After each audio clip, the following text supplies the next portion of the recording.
Hey everyone, this is Dominic with Silver Spine Media, and I just want to show you how you can start doing SEO with no money at all and just a computer. You can use a cheap computer.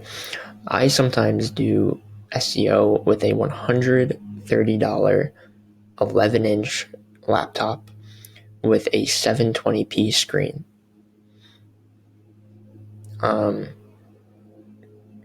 So that's possible because of the nature of SEO, because of the business, the way it's structured, and the tools it requires and the skills. Same thing with copywriting. To do copywriting, all you need is a $130 laptop, an email address, and maybe a few books on how to properly copyright. And you might not even need books. You can just go to YouTube and watch some videos about it and take very intense notes. So your cost right there would be maybe free for the notebook, because you might have one from when you were going to school, maybe. I never use my notebooks in school, so yeah. And you can just, also the cost is like $100 to $130 for a laptop. Something crazy. And then Wi-Fi, maybe you have that at your house. If you don't, just walk over to a Starbucks or drive to a Starbucks. Or go to a friend's house and just tell him or her, hey, I need to learn this thing. I don't have Wi-Fi, whatever. Now, that's extreme. You might not need to do that because you probably do have Wi-Fi. But let's say you have nothing. You're starting from scratch. You might have to do that. And you could even use your phone, not to execute SEO. You can use your phone to learn SEO. You can learn from people like Ruan Marino on YouTube. There's Chase Rayner on YouTube. There's me. I have a few videos on here. There's a lot of other YouTubers. There's what's his name? Alex Beckler. He's good on SEO. Not Becker, but Beckler. Alex Beckler. They're two different people. So let me get into the video on how you can just start doing SEO with no dollars at all. So there's this tool right here called SEO Ability. It's totally free. I do pay for it. It's $50 a month, but they give you access to a free SEO checker. So I'm just going to put in this website right here. This is one of my clients' sites, and I'm just going to analyze it. This is totally free. Now I'm going to pull up another tool, GT Metrics. It's totally free. You just make an account with your Gmail, and if you're in the US, you click this right here, turn it to Dallas, USA, because you want to use a US server. And look, it shoots out meta information, page quality information, external factors, server information, link structure information, page structure information, etc. Then it tells you what you can fix on the site, tells you how many words, the file size of the page, the response time, how many files are on the page, and then it goes into granular detail about the page. And if you go to GT Metrics, you'll see sometimes the load time is different. I'm not sure why that happens. What you want to pay attention to is the score, also the load time, but if I ran this test again, the load time would be different, so I can't really tell you to pay attention to this load time because it's always inconsistent from my experience. So just make sure your scores are good over here. And then look at the waterfall test.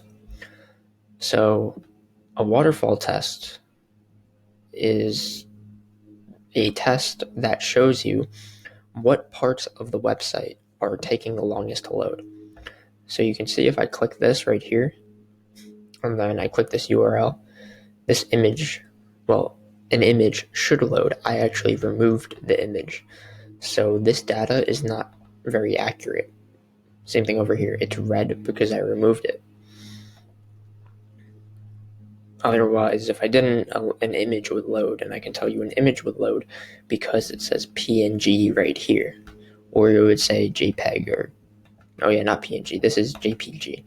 Or it would say PNG, or it would say whatever the file is. Maybe it's a line of code, like this line of code right here, this JavaScript. This is actually taking up a little bit of time to load. It says 2 seconds. So I think that's what's taking up most of my load time. Also, I think this GTmetrix test is taking into account these images, even though I remove them. So somehow the GTmetrix server is not picking up on my updates entirely. It's not picking up on them entirely. So what you can do to learn SEO is just look at a waterfall test and just learn it. Just look and say to yourself, oh, this bar is very long. So if I had this website, I would compress this image. Or if I had this site, I would compress that image. Then you can go to SEObility and go through the checklist and then say, oh, there's an empty, bold, or strong tag.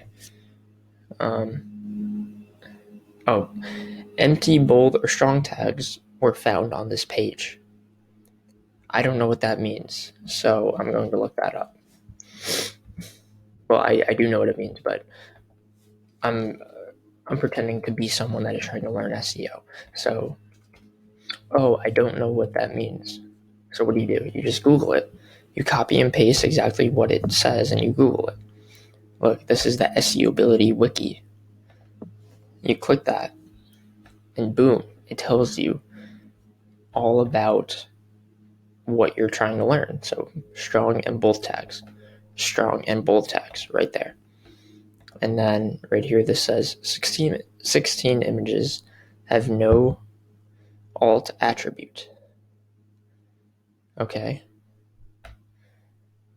So I don't know what that means. So I'm going to look it up. Or you can click this over here, and then that should load the wiki. Yeah, so that loaded the wiki as well. Or you can Google it, or put it into YouTube and watch a video about it. And right there, what you're doing is learning about SEO. Totally free. And let's say you want to learn what they're doing right, because that is important. You should know what they're doing correctly and incorrectly. So what you do is you just zoom in on something, you read it, it says title. Then you read their title. Wedding Invitations NJ. Bar. Create your dream invitation today. And then it says the length of the page title is perfect. So then write this down in your notebook or your Google Docs, your Google Sheet or whatever, and just note that a title tag or a meta description, or a title, a meta title, should be 580 characters. It says pixel length. Wait, maybe I'm wrong. 1 second. 1, 2, 3, 4, 5, 6, 7, 8, 9, 10, 11, 12, 13. Yeah, pixel length, not characters. Pixel length is the actual size, because when you Google something, like, let's do SCD.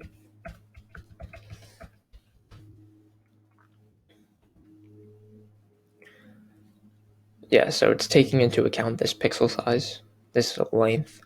It's not taking into account the characters. but you might find a small correlation between the characters and the pixel, like the pixel length, but it's going off of the size, like the length of the sentence. So you can fit in a few very large words, and you would still be within the right range. So yeah, so just learn about the pixel length, because my explanation might not have been that good, even though I understand it. I just might not be able to explain it, so don't learn from me. Click this and learn from SEO Ability or Google or YouTube.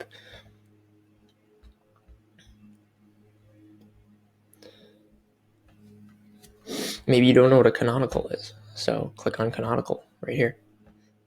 Tells you all about it. And then there's different layers to everything. Like there's beginner canonicals, there's advanced canonicals, there's advanced alt text, there's advanced meta tagging, there's beginner meta tagging. So find tutorials on each thing. Oh, this website does not have a favicon. I thought I put one in.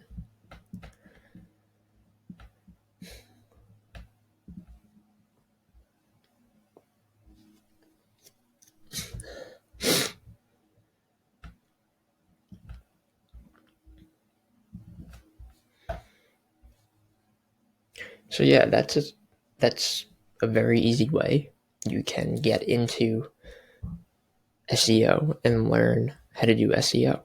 You just use this free tool. You Google the stuff it shows you, or you can click the SEO Ability wiki button right here. So that's it.